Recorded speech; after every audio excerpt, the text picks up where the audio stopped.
Hey, going? nice to meet you. Let's head on in and talk decks. Welcome, Greg. What do you think? Wow, I really like what you've done with it. I'm so glad.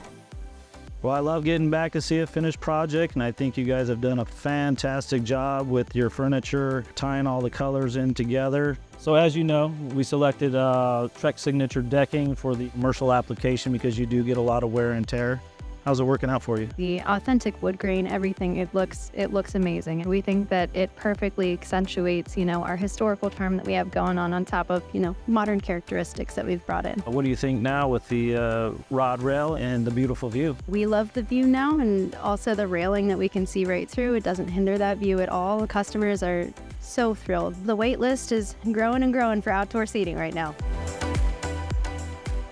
So we've talked about the customer feedback. What does the staff think about it? Customers and workers love it. With the old stone patio, cleanup was extremely cumbersome. Now with this, we can just quick sweep, wipe it up, and we're done. Much more convenience for sure. So even with red wine spills and broken glasses, still no issues? This stuff is so easy to clean. No fading, no scuff. We have a lot of kids come out with their families. They love to make a mess. I love that they're having a good time, but sometimes it gets tough to clean up. Out here, it's been no issue. It's been a breeze. So how have you been enjoying the three-season space? Over summer, it's been beautiful with the fan. We get some nice airflow, and during the winter and the colder months, we've been able to use the heaters and still utilize the space. Well, it's a good thing because it's going to stay this way for about the next 50 years or more. Here's to 50 more. Cheers. Cheers.